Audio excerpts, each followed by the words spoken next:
మీద మీకు మార్నింగ్ ఒక నోటీస్ ఇచ్చారు కదా మేడం, మిమ్మల్ని వాళ్ళని అరెస్ట్ చేస్తున్నారు. Notice only sections mentioned, not the grounds of arrest and what cause he was arrested, అవన్నీ ఏం లేవు.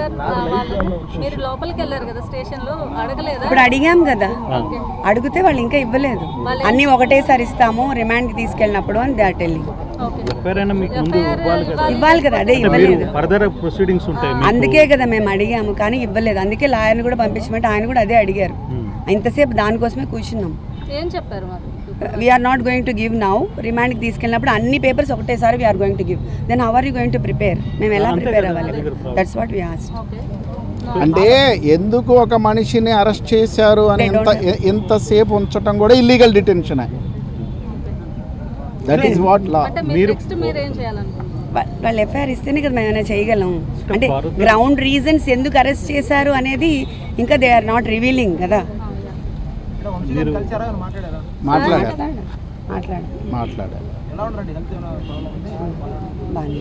As of now is fine.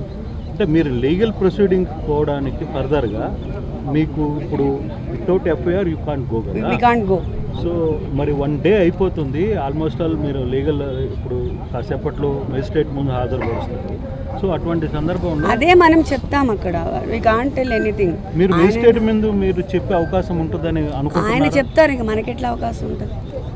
ఇప్పుడు మనకి ఎఫ్ఐఆర్ఏ ఇవ్వనప్పుడు, సర్వ్ చేయనప్పుడు, బట్ మన చేతులు ఏముండదు కదా. We can't proceed further. So overall episode ఎట్లా అనిపిస్తుంది? ఎపిసోడ్ నేను పొద్దున్న నుంచి చెప్పాను, ఎవ్రీథింగ్ ఏం అర్థం అవ్వట్లేదు.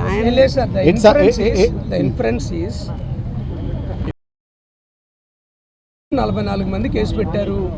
44 మంది కేసు పెట్టడంలో ఎవరు దాన్ని ప్రేరేపించారు, ఎలా జరిగింది, స్టేషన్లో ఎలా పెట్టారు, ప్రెస్ మీట్ అనేది అందరికీ తెలుసు. 44 మంది పెట్టారు. అప్పుడు సిఐ గారు కూడా గాయపడ్డారు. తర్వాత దాన్ని ఎక్కడ కుక్ చేశారు? 91కు కుక్ చేశారు. కుక్ చేసిన తర్వాత ఇప్పుడు ఏం చేస్తున్నారు? ఇప్పుడు తీసుకున్నారు కస్టడీలోకి. ఇప్పుడు కూడా ఎఫ్ఐఆర్ చేయట్లేదు. ఏంటి డిఫరెన్స్ అంటే, రెడ్ బుక్ రాజ్యాంగం వాళ్ళు చెప్తారు, దాని ప్రకారం వీళ్ళు కుక్ చేస్తారు. పోలీసు వ్యవస్థ మొత్తం రాజకీయ వ్యవస్థలో ప్రభుత్వంతో నడుస్తుంది. వాళ్ళు ఏం చెప్తే అది చేస్తారన్నమాట కుక్. లేకపోతే ఏముంది ఇందులో, ఈ సెక్షన్స్ ఉన్నాయి, we're giving this FIR, we're going to remand him like this అని చెప్పడానికి ఏముంటుంది? చేయలేదంటే ఏంటి అర్థం? ఎంత కుకింగే కదా. స్టేట్లో ఏం జరుగుతుందో అందరికీ తెలుసు. ఇప్పుడు అతన్ని బెదిరిస్తే ఎలా వదిలేస్తాం మేము? ఇప్పుడు వంశీ గారే బెదిరించారు అనుకుందాం, ఎందుకు వదిలేస్తారు? వెరీ సింపుల్ కదా. అతనే చెప్తున్నాడు, నా చేత సంతకం పెట్టించుకుని సాక్షి సంతకం అని చెప్పి ఎఫ్ఐఆర్ కింద చేశారని చెప్తున్నారు. ఇవన్నీ చూస్తే ఎట్లా అనిపిస్తుంది? చెప్పింది కూడా మ్యాజిస్ట్రేట్ చెప్పారు. ఊరికినే ఏదో పత్రికా ముఖంగానే ఊరికి ఎవరికో కాదు. 164 statement recorded by particular magistrate. ఎవరైతే కంప్లైంటెంట్ అనుకుంటున్న సత్యప్రసాద్ని ఈరోజు ఎర్లీ మార్నింగ్ వైజాగ్లో పిక్ చేశారు పోలీసులు, విత్ సీసీ ఎవిడెన్స్ కూడా లభించింది. వాళ్ళు ఇప్పుడు తీసుకుని వెనుకొస్తారు. కంప్లైంట్ని పోలీసులు బలవంతంగా ఎందుకు పిక్ చేసి తీసుకురావాల్సిన పరిస్థితి ఎందుకు? ఇప్పుడు అదే ఈ కేసు నేపథ్యం గొడవ చేయించారు. చేసిన తర్వాత సీఎని కూడా కొట్టారు. తర్వాత ఎవరిని అడిగినా చెప్తారు, వంశీ అనే వ్యక్తి తెలుగుదేశం పార్టీకి టార్గెట్ అనేది ఈ స్టేట్లో ఉన్న ఏ వ్యక్తిని అడిగినా చెప్తారు. దీనికి ఆయన ఎలా పోరాటం చేస్తున్నాడో కూడా తెలుసు. వాళ్ళ మెయిన్ టార్గెట్ ఏంటి? They want to hit him. పవర్లో ఉన్నాం కాబట్టి మేము ఏదైనా చేయగలం. ఇది వంశీ గారికి కాదు, సామాన్య కార్యకర్తకు కూడా జరుగుతాం. వంశీ గారికే కాదు, ఎవరికైనా జరుగుతాం. మీ అందరికీ తెలిసిందే. ఇప్పుడు ఆయన క్లియర్గా చెప్పాడు, నేను మాట్లాడలేదని చెప్పాడు. అయినా సరే మాట్లాడారని చెప్పి చేస్తున్నారు. నేను మాట్లాడలేదని చాలా సందర్భాల్లో చెప్పాడు. నేను కూడా విక్టిమ్ అని చెప్పాడు. ఆడపిల్ల అంటే ఎవరి పిల్లైనా ఆడపిల్లే.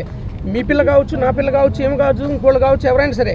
అంటే ఏ ఆడపిల్లైనా అనకూడదు అని చాలా సందర్భాల్లో చెప్పాడు ఆయన. అది మీకు తెలియదు కాదు, మీ అందరికీ తెలిసిందే. ఇక్కడ ఇన్ఫరెన్స్ ఒకటేనండి, అబ్బాయి చెప్పాడు. అయినా సరే మళ్ళీ ఇప్పుడు దాన్ని మళ్ళీ ఇంకో రంగా కుక్ చేస్తున్నారు. ఇది అందరికీ తెలిసిందే కదా.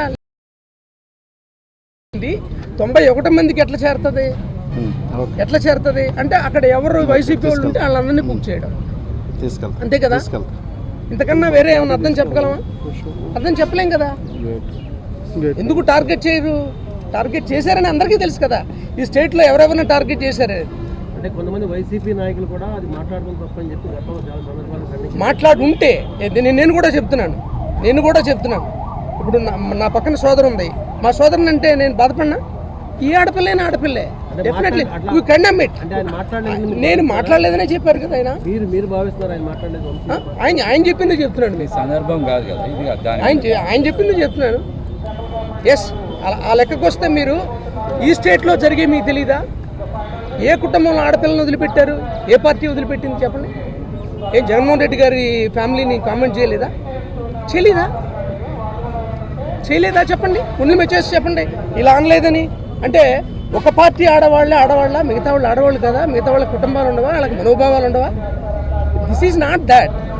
మీకు కూడా విజ్ఞప్తి చేస్తున్నా, ఇది దిస్ ఈజ్ డెమోక్రసీ. రాజ్యాంగ వ్యవస్థ మీద మాకు నమ్మకం ఉంది, రాజ్యాంగ విలువల మీద నమ్మకం ఉంది. వైఎస్ఆర్ కాంగ్రెస్ పార్టీ, జగన్మోహన్ రెడ్డి గారు రాజకీయంగా ఓటు విలువ ఎలాంటిదో మనిషికి కూడా సామాజికంగా ఆర్థికంగా వాళ్ళు ఎలాంటి వాళ్ళైనా సరే అదే విలువనిచ్చి పరిపాలించిన ఆయన. దానికి భిన్నంగా ఇప్పుడు ఇలా జరుగుతుంటే media you can understand it, what is happening to this state. ఏం జరుగుతుంది, ఇది ఏం జరుగుతుంది అనేది you should think of it. ఏం జరుగుతుంది ఇది మీరు కూడా ఆలోచించండి. Yes, you come with a very good questions, what is happening to this state. We do answer, don't carry with the politicians. మన రాష్ట్రం బాగుండాలా మాట్లాడండి. ఇలాంటి విష సంస్కృతిని ఎవరు పోషించినా ఖండించాల్సిందే, ఖండిస్తాం కూడా. దాంట్లో ఏమాత్రం లేదు, ఖండిస్తాం ఖచ్చితంగా. ప్రజలు ఎన్నుకున్న ప్రభుత్వం ప్రజల కోసం పనిచేయాలా? ఎవరికైనా సరే ఇర్రెస్పెక్ట్ ఆఫ్ క్యాస్ట్, కలర్, క్రీడ్ మేము చేసాం. somehow we are being rejected by the people, we accept it, but this is not the way.